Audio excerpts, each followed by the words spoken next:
Hello everyone, my name is Rahul Srivastav. Welcome to this A4 Medicine Minor Illness video. In this session, we are looking at cellulitis in primary care, how to recognize it, how to avoid common mimics, when to escalate, and how to use the NICE guidance in everyday practice.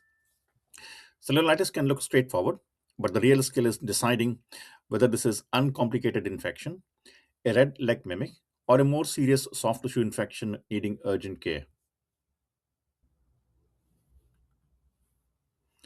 This video is part of the A4 Medicine Minor Illnesses in Primary Care series.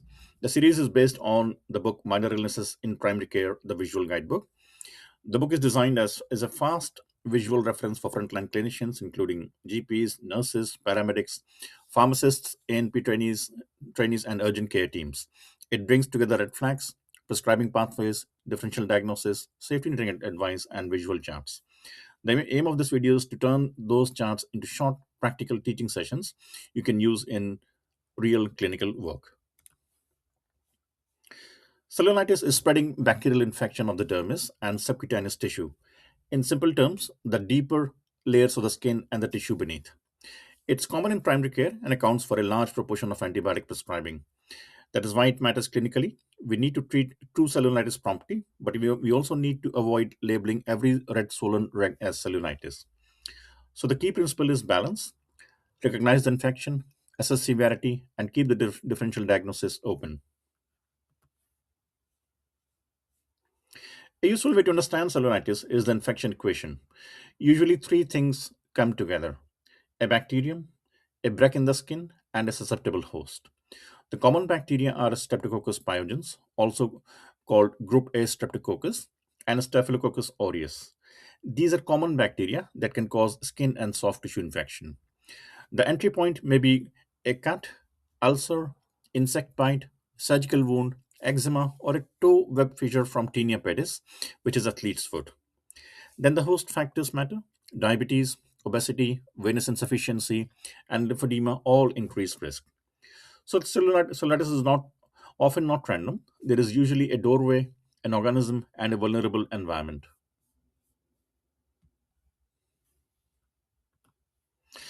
Host factors are central to both cellulitis risk and recurrence. Lymphedema means long-term swelling due to poor lymph drainage. Venous insufficiency means poor blood return from the legs. Both create fluid stasis, which makes infection more likely and recovery slower. Poorly controlled diabetes, immunosuppression, and alcohol misuse can also increase risk. Previous cellulitis at the same site is particularly important because recurrence is common. This is why treatment should not stop at antibiotics. We need to manage the background problem: swelling, skin breaks, athlete's foot, eczema, ulcers, or diabetes. Otherwise, the patient may keep returning with the same problem. Typical cellulitis presents with acute redness, warmth, swelling, and tenderness. It usually affects one limb. If both legs are red and swollen, inflamed cellulitis is still possible, but it becomes less likely.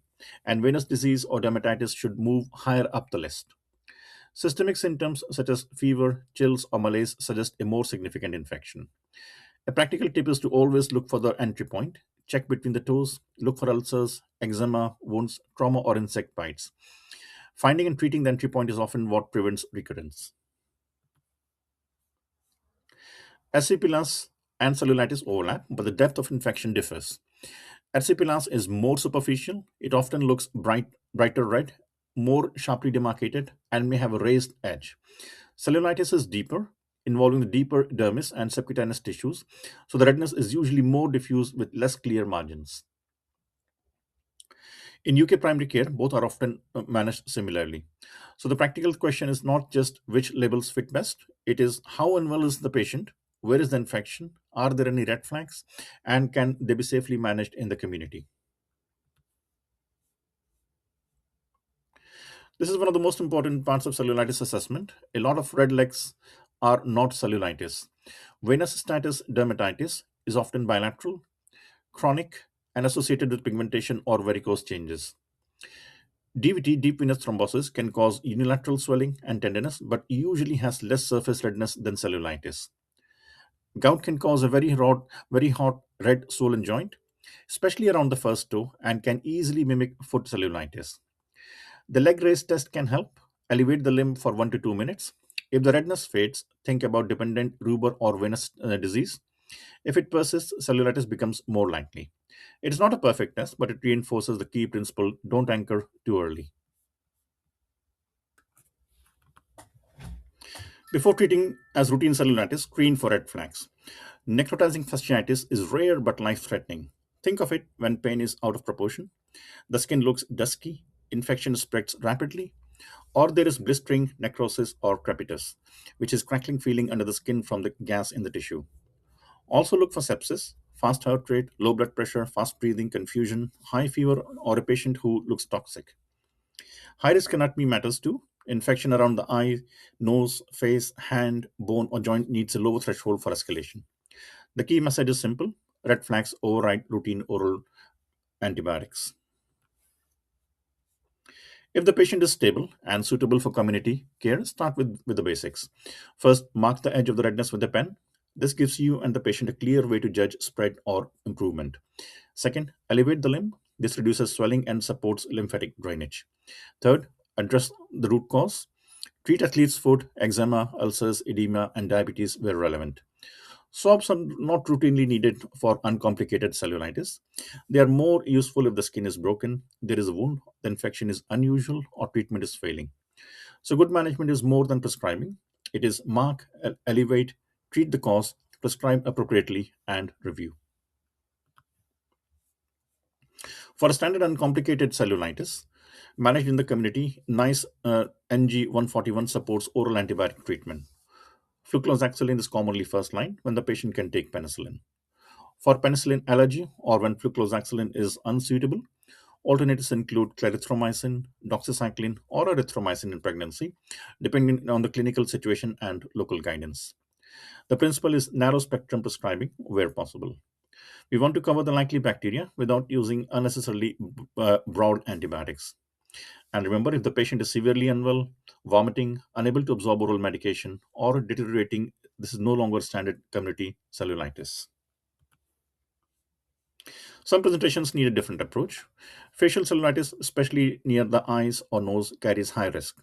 These infections may need broader antibiotic cover and a low threshold for specialist advice or referral.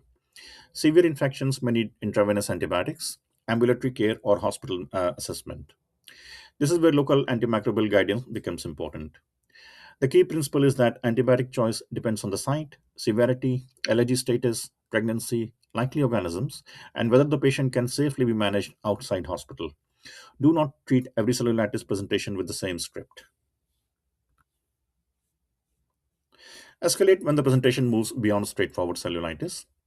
Refer urgently if the patient is clinically deteriorating, systemically very unwell, unable to take oral medication, or not responding to oral antibiotics.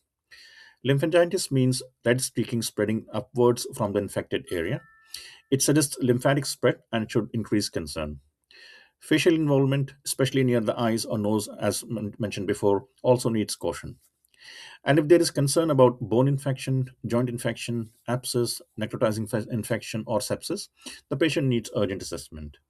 The principle is don't keep escalating oral antibiotics when the patient needs a higher level of care.